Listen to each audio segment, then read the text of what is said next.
Fédération Wallonie-Bruxelles, depuis 50 ans à vos côtés. Bonjour à toutes, tous. On est pile entre Mons et Charleroi dans le splendide domaine royal de Marimont où se situe un musée exceptionnel. C'est le musée de la Fédération Wallonie-Bruxelles. Pour tout savoir à son sujet, on a rendez-vous avec son directeur, Monsieur Richard Weymir. You're just like my favorite song going round and round my head. Like my favorite song going round and round my head.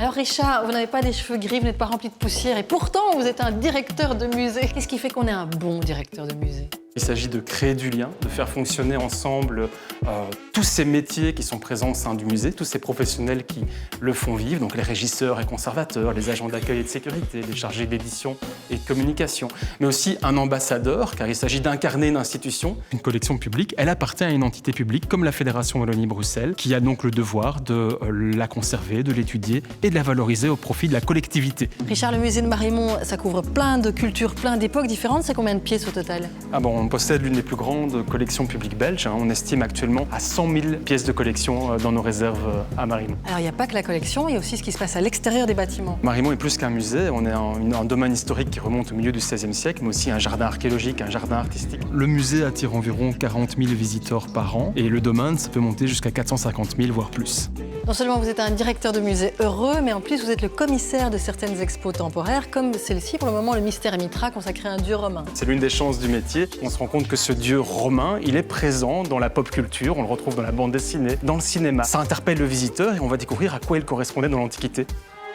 Alors ici, vous êtes dans un temple de Mitra et on a les deux jumeaux, deux bergers, des espèces de Dupont de l'Antiquité qui accompagnent Mitra tout au long de son histoire.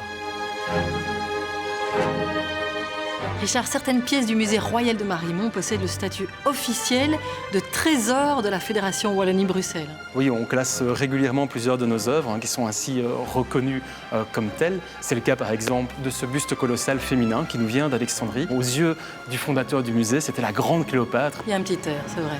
S'il y a des gens qui ont encore un peu peur de l'institution musée, qu'est-ce que vous pourriez leur dire pour les inciter à pousser la porte de Marimont ? C'est vraiment fait pour tout le monde. L'expérience de la visite, ça peut être fun, c'est divertissant. On s'instruit bien évidemment, mais aussi on vit vraiment une expérience assez extraordinaire. On a décidé à Marimont d'octroyer la gratuité des collections permanentes du musée afin que le public de proximité, le public qui vient de plus loin, puisse se réapproprier les collections et l'institution. Vous allez voir l'une des momies et le nom du prêtre se trouve sur ce cercueil, donc il faudrait le retrouver. Alors, où est-ce qu'il a pu écrire son nom ? Est-ce que c'est sur les pieds du mort ? Effectivement, ce prêtre s'appelait Or et qu'il était identifié comme tout défunt en Égypte au dieu Osiris. Mais j'ai plus ou moins gagné. Ah, vous avez réussi, non ? Vraiment moins d'une minute. D'aide. Ouais, presque pas. Merci, je suis trop fière. Merci beaucoup.